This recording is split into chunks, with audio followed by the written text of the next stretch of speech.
Good evening, everyone, and welcome to the Grebner Show. This is Scott Kerker, along with Metamore head coach Jared Grebner. Coach, you got on the bus last Saturday, and I think it was Sunday before you got down to Centralia, but it was a long drive. Might have been the furthest south we've been. Maybe Mount Vernon a little bit further. Oh, with Marion. Marion, yeah. Okay, Marion would be a little bit further, yeah. Beautiful Saturday afternoon, though. First round of the 5A playoffs, first round of the playoffs in the state. But you go down and you play a Centralia team. We've never, as far as I know, I don't think we've ever played Centralia in anything until Saturday. Not that I know of. No, it was a nice road trip. So of course, it's always nice when you're able to get the win. It's a little makes for a little bit more fun bus ride home. Sure. But they're great hosts to us. We had great weather. It was a good football game. It wasn't perfect by any means, but when you can make those long road trips and come out with a W, especially in the playoffs, it's always nice. Yeah, you don't look for style points in the playoffs, you just look for wins. Yeah.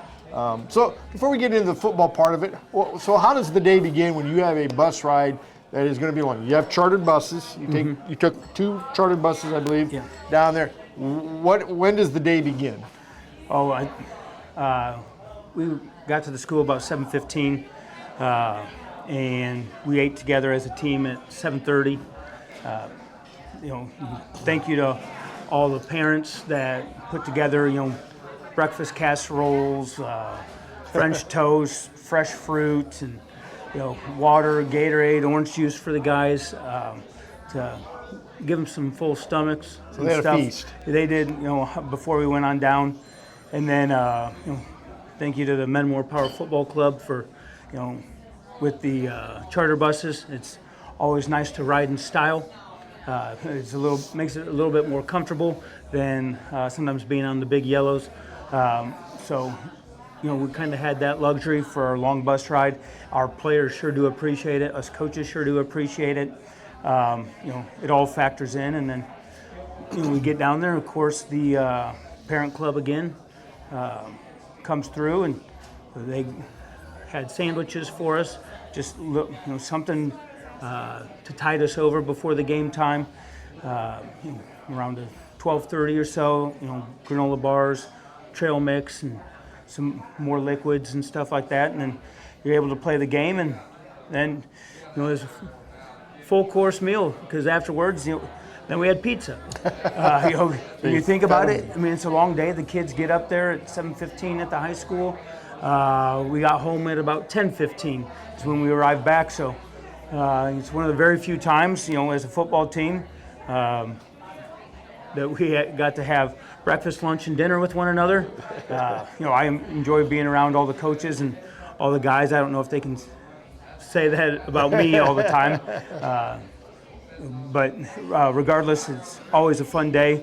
We're fortunate enough to be a part of a community that supports, all their athletics, but supports their kids and all their endeavors. And just to be a small part of that, we feel very fortunate. I thought we get down there, and I knew that because we were covering the game, there were I knew of at least 3 people that were having a bunch of people over to watch the game at home on TV, and there's a two-edged sword with us covering the games. The people that couldn't make it no matter what are still getting to watch it, and then there are people that it's just a lot easier to stay at home and watch games. But I thought we still had a pretty nice crowd down there. We filled up our bleachers. Yeah, I was going to say they had a nice crowd. Centralia did for their opening round game at home. I thought we filled up our bleachers, and then some. We had guys, standing around the fence, and it was good to see some former players come up from SIU, the ones that go there and come up and watch the game. But so there's still a lot of support of people that came in person, and our kids sure do appreciate that because having people behind them, having that noise. It does make a big difference, and we're looking forward to being back, at Malone Field this Saturday. Yeah, there was a lot of red in the stands. Both teams, Correct. Both teams were red, and there was both sides were full of red, and it was kind of, and our crowd got awfully loud in that fourth quarter. Did.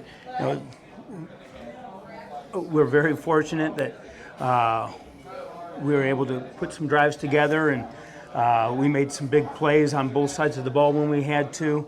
It's always nice when we can give them something to cheer about.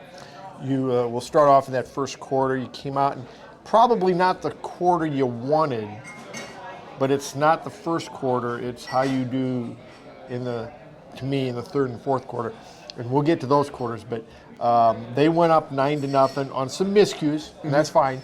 You stemmed the tide. You held them. It could have been a lot worse. I thought your kids played, other than about 4, maybe 5 plays, your kids played almost mistake-free football. We were able to get some momentum a little bit there after the first quarter. That first quarter, we didn't start off the game too well. Maybe we were shaking the rust off from the long bus ride, trying to settle in a little bit. And they were awfully, they were pretty, I guess you could say, motivated. So you just had to stem the tide. Which you should be. They're comfortable. They're at home, but it's the playoffs. Everybody's got to come out and be ready because you're going to have to play a 4-quarter game. And so, they were able to get that early turnover, and then we were fortunate enough to hold them to a field goal, which is pretty good after momentum change. Then they were able to get an onside kick, and then they were able to go down and score after a little miscue on 3rd and long. And so, with that being said, they were up 9-0 right off the bat. We're putting together a drive. We have a fumble right after a completion, and then our defense made a play and got the ball back right after that with Grady Neal. Made a perfect form tackle and put his hat right on the ball and got our offense the ball back basically right where it was Avery fumbled it right there there after the completion. So all was right in the world then. So even Steven, I guess, I don't know, maybe we're living right. And then we were able to punch it in, and so it's 9-7 going into half, and we're starting to, even though we're down, we're feeling that feeling pretty good that you're finding some things, or finding some rhythm offensively. We were able to put together that drive prior to the fumble, and then also defensively, we felt that we were able to get stops when we needed to, even though they were still up at half. I thought overall we were playing pretty well, except for a couple plays here and there. I thought, though, even though we were down 9-7 at half, it almost felt like we were winning. I thought we had clearly gotten the momentum back. I thought we had the momentum going into halftime, and being down going into half, it was nice to get that score. That score was huge. I think kind of that. They had all the momentum, being up 9-0 after Avery's fumble down there at about the 15 or 10 or whatever it happened to be. They had momentum, but then we stole that momentum right back on Grady's fumble, and it kind of turned the tides a little bit.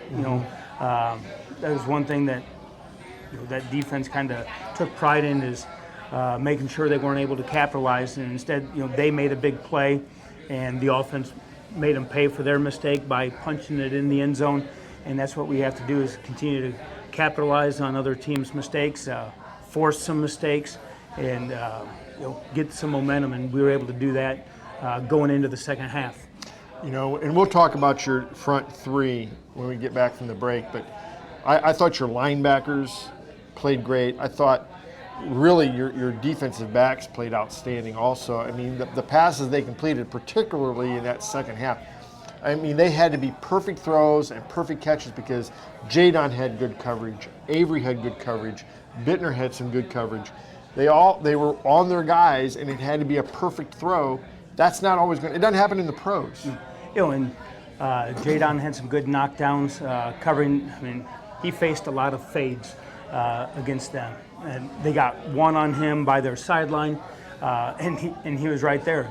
Sometimes that happens on some 50-50 balls where especially a taller guy might be able to get it, but it wasn't for lack of effort or lack of execution. Sometimes, sometimes the other team wins that battle. They just make the play there.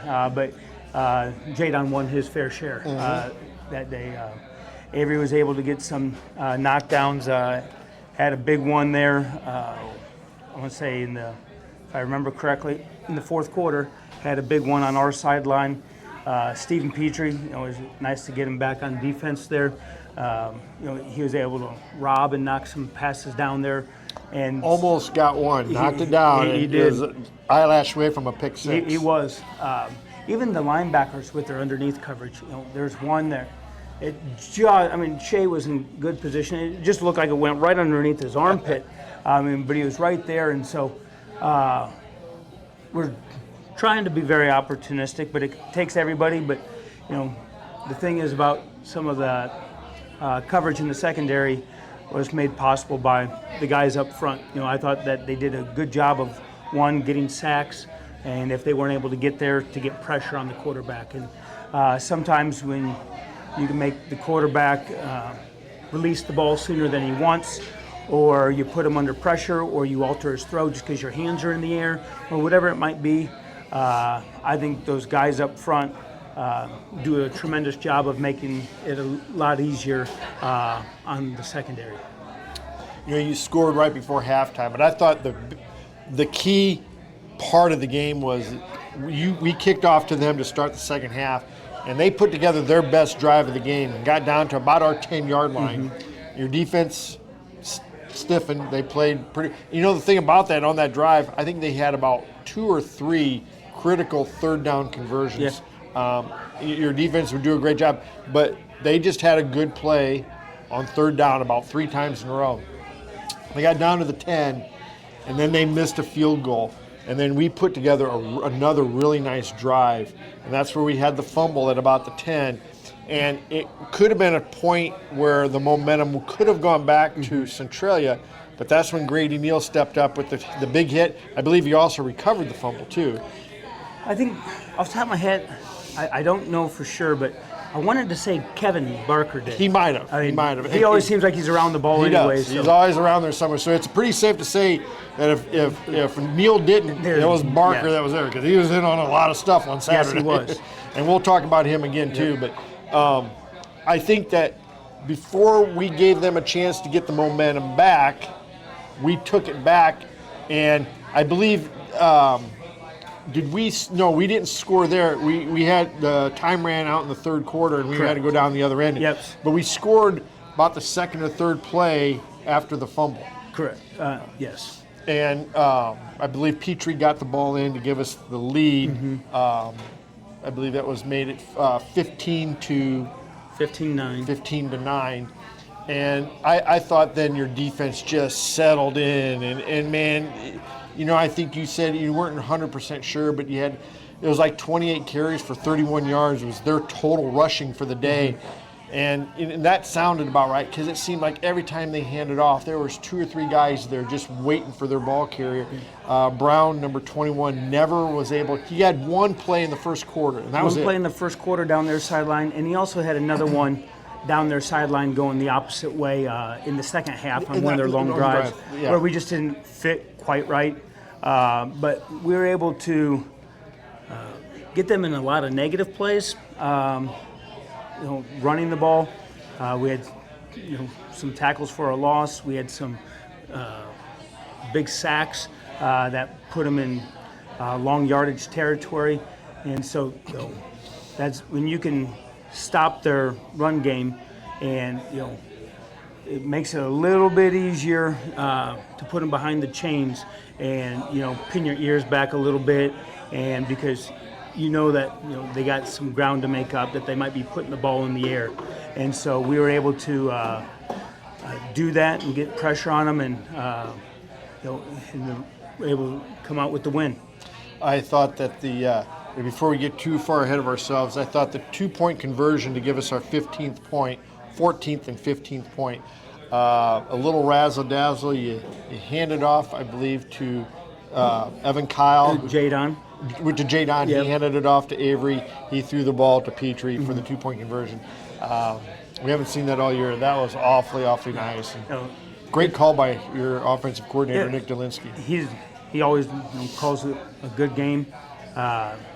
We've had that one in for a while now, and so there's always a little something up, your sleeve that you kind of keep for a rainy day and pull out when you need it. And those points were crucial because it made it 15-9, and a touchdown couldn't beat you. No, I mean they'd have to get the extra point and stuff like that, and then. Same thing with the next touchdown when Peyton Morrison ran it in on the double handoff. That was another crucial 2-point conversion because it put us up 14 then. And so we did a really good job not leaving points on the field. Right. And so to have plays like that, one, they're crucial because they give you points, but two, some plays like that, gets the kids excited, gets the fans excited, and so it's always fun. And being able to put points on the board is fun. Seeing the kids excited is fun, and you all kind of feed off one another. And before we get too far, I got to make a correction because I was in error of giving Evan Cowell a big block on the 2-point conversion on the double handoff to Morrison. It was actually Stephen Petrie that kind of lit somebody up there, and I missed it. And you told me that Stephen was not real happy with me, and I apologize. That was I knew somebody made a big block, and it looked like I just didn't think it was going to be the quarterback. Well, a lot of people probably wouldn't, but. He relishes in those moments. I think he likes the physicality of the football, of football game. That linebacker, I don't know if they thought he had the ball. I mean, he carried the ball plenty, and so they might have thought he had the ball. It was almost like a half block. Also, they tackled him. But of course, he wants credit for a pancake and stuff like that, because there's not many times in the history of Metamora football where the quarterbacks probably had a pancake. So did you have one? I know for a fact I did not have one. Maybe somebody might have tripped over me, but that would have been about it. But he does a good job. He likes the physicality, and he sure helped Morrison get in there, and he just likes being involved. And it's nice to see from your quarterback. It had to be awfully nice for Morrison to get in. He does a lot of blocking, doesn't see the ball a whole lot, and he got his number called on Saturday. And he got a 2-point conversion. I believe he went in untouched.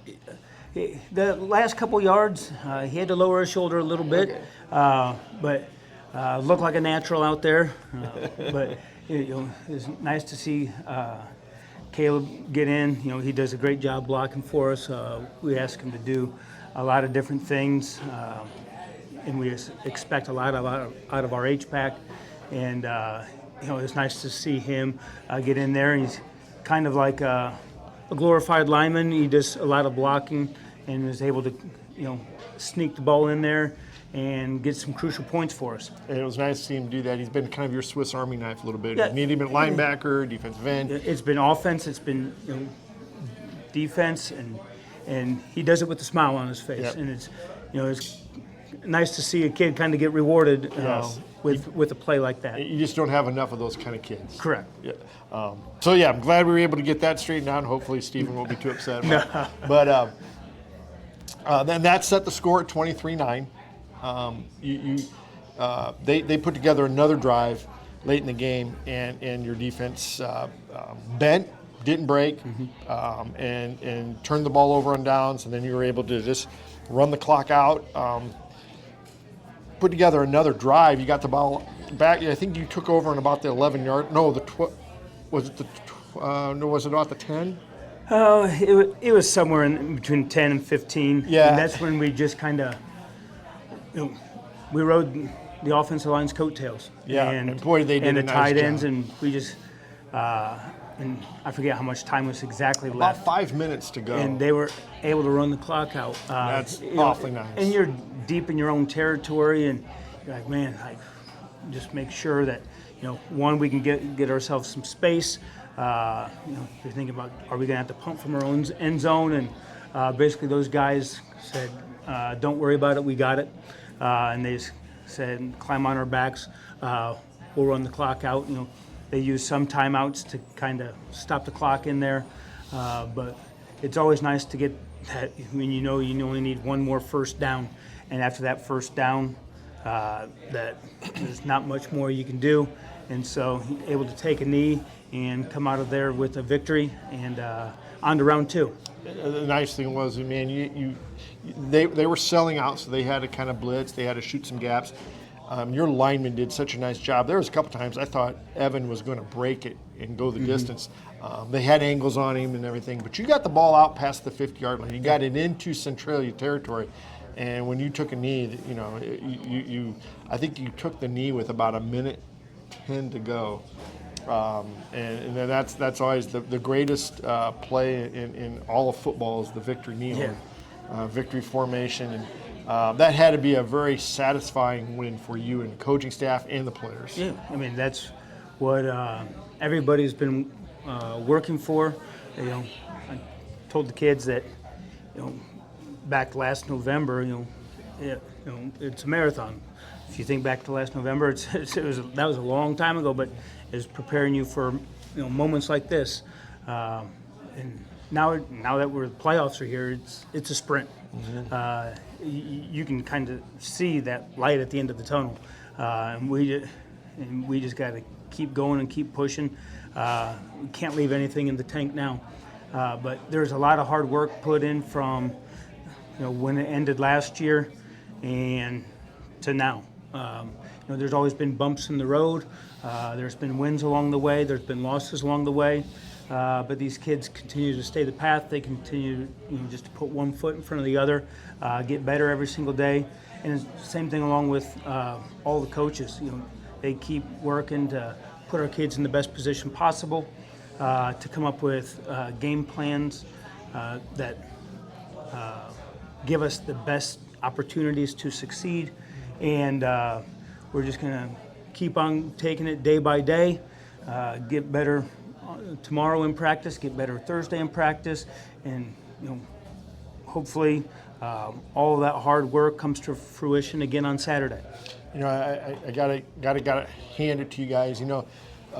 For me and Randy too, we both do the games, and I want to commend you guys this year because you've had some talent, but the problem was you had a lot of injuries. And it just seemed like every week somebody was going down, and you had to move this guy to this position, and you had to move this guy in, and you constantly had to mix and match and do some things because of the injuries. And the quality of the effort and the quality of the play, I never thought ever hurt you. And really in all 3 of your losses, you were in those ball games. Your kids gave you an effort. They put themselves in a position to win. And that's all you can ask. At the high school level, at the college level, that's all you can ask for is being in the position to win a football game.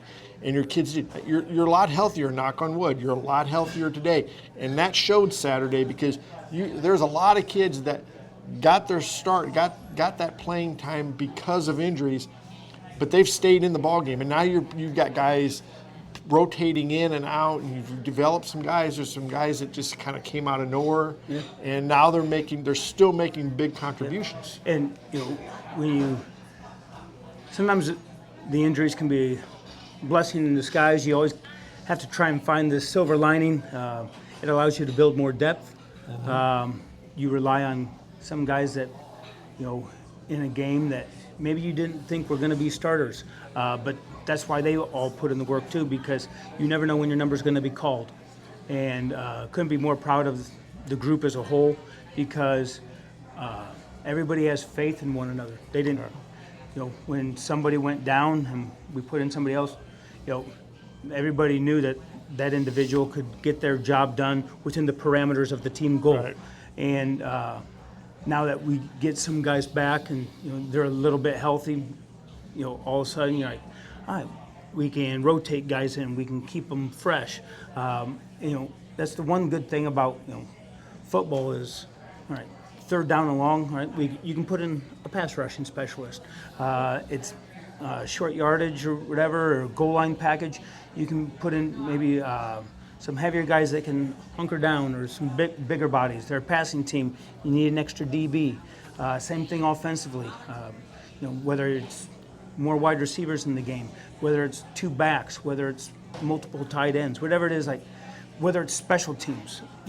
You can find a spot in football for various scenarios, and we're able to build depth through some of those scenarios and keep kids fresh and moving in and out of the game. And it's those injuries, although you don't like them, you never want to see anybody go down with an injury, whether it's one of ours or one of our opponent's teams, players, I should say.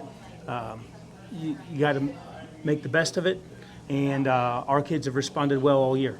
Certainly have, and it's been fun to watch, and for me it's been pretty enjoyable. I know it's probably been a headache for you, but it's been fun to watch, and it's been really proud of the way the kids have responded. Coach, why don't we take a time out? When we come back, we'll talk about your players of the game and a little look ahead to this Saturday's game against Morgan Park. Okay. Central Illinois, you asked for it and we listened. Germantown Grill is growing to meet customer demand, adding more dining space and a private gaming area featuring games powered by Gold Rush, the gold standard in video gaming. And Germantown Grill still has all the food and spirits that keep our customers coming back.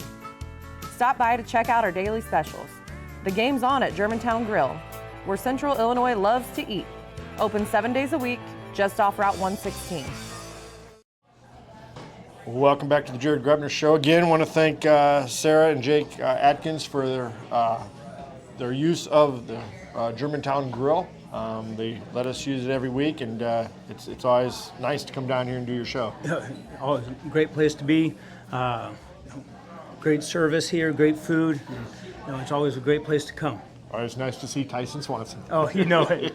Yeah, little plug for him. Yeah.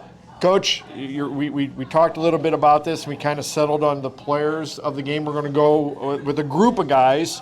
We're going to go with your down 3. Well, there's 4 guys because they rotated in, but you got on one end, Kevin Barker. Kevin Barker was one end, Sam Barbarinas was another end, and then we had 2 guys that really rotated in there at nose, and that was Jacob Akama and Riley Blue. Yeah, I thought those guys did maybe their best game of the year. They did a good job of having gap integrity versus the run. You mentioned that earlier that we were able to do a pretty good job stopping them on a run. Along with the linebackers then, they were able to get some pressure in some passing situations. Even on some of them where they were incomplete, they were able to stay in their pass rushing lanes, force high throws, force them to throw it earlier than you maybe wanted to. And so you can't say enough for the job that those guys did up front. I thought one of the big plays, it was I think about a 3rd and 4 possibly, at about maybe the 40-yard line. I might be a little off on that.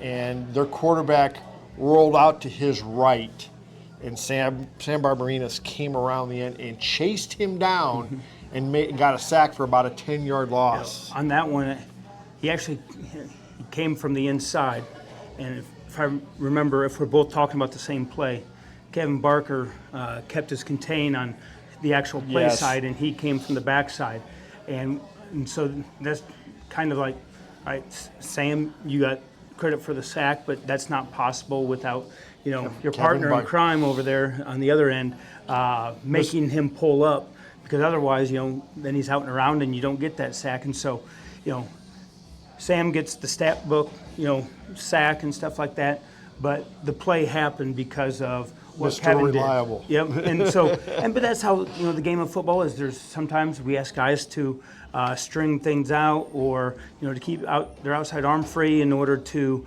turn it back to a linebacker or turn it back to another buddy, and it all kind of goes hand in hand. And it kind of worked conversely. There's some that Kevin was able to chase down on the run plays, and Sam was squeezing it back to him. And so, those two worked in conjunction with one another, and were able to make some big plays. The unsung heroes were kind of kind of the two nose guards that were rotating in there between Riley Blue and Jacob Akama. They won just about every battle inside. And they don't make a lot of tackles at nose, but what they did do is they commanded a lot of double teams. And when they do that, they keep the linebackers free in order to make plays, in order to run windows. And I would say both of them actually made a really good play on a screen at one point or another. Both were jailbreak screens, and they were starting to rush the quarterback and recognized it, and they both dropped straight back. And this is, of course, separate times. Coach Cassip does a great job of coaching those guys up. They just put the brakes on, and they retreated, and they found that receiver coming right under. Riley made one play. Jacob Akama, I think his was actually on 4th down there in the second half, where it was like him and kind of making first contact, and then Jadon's there to clean up. Yeah. And so those two, they do some things that that Coach Cassip has just coached up, and they've kind of soaked it all in. He does a great job with those guys, and as a unit, they played really well on Saturday. And you really got to hand it to Jacob Akama, first year out for football. Yeah, and I don't know how much he was in over his head or not, or if he was just quiet, because things moved pretty fast at the very beginning. Especially at the varsity level. The kids have been in the system for a while and stuff, and so I don't know how much he was swimming, but the thing is, he was always quiet, and you could tell he was paying attention, and you can tell he was learning, and it's nice to see him grow. He's coming out of his shell a little bit more. He's feeling more comfortable. He's smiling, and he should be, because he's playing really well. He's picked up on the game. He's feeling a lot more comfortable with different calls, and he stays within himself and his abilities. And so we couldn't be more proud of where he is right now. He's another one of those players that got his chance due to an injury, and he's made the most of it. Yeah, and as you see, he hasn't relinquished anything. No. He's proven to be a valuable asset, as everybody is, but he's made the most of his opportunity. Yeah, I thought those guys up front did an outstanding job for you guys. Your linebackers seemed like just a ton of tackles, Shock and Chase Seals and of course Cam Nickel all over the field on Saturday, and they were as key to the victory as anybody. Oh, for sure. Saturday, come back to Malone Field, which is nice. It's always nice to be playing in November, and it's always nice to get those November games on Malone Field. It certainly is, and you play a tough team. Morgan Park comes down, ultra athletic, very good team from up in Chicago. I believe you said they've given up 42 points all year, but 28 or 29 of those came on the first game. Mm-hmm. So it's like 13 cents. Yeah. 13 points since then. Yeah. So that's going to be a tough task. You got to like your chances, though, anytime you go on Malone Field. Yeah. When you get those home games, it's always nice to have that fan base, that community support there. Playing where it's a little bit more friendly is always nice. You got the bigger crowd behind you. But it's going to be a good game. I think it's going to be a battle between two talented teams, and that's how it should be in the playoffs. Probably a different style of play by both teams. They have a lot of speed, and so we'll have to limit their explosive plays as best we can. And we're going to have to play, Metamore football. Yep. And that's really what we can worry about, and that's really what we can control, is what we do, how we respond, how we execute. And when it comes to this time of year, it's going to come down to some little details, and we just got to make sure that we're staying on top of those little details and playing our brand of football and playing for the name that's on the front of our jerseys. Coach, it's nice to be playing Week 11, isn't it? It's always nice to be playing, period, whether it's Week 1, Week 2, but when you get to the playoffs, and it's always a little bit sweeter. Coach, good luck Saturday. Bring home a W. Thank you very much. Appreciate That'll it. do it for the Jared Grebner Show tonight. We'll see you Saturday at Malone Field at 2 o'clock.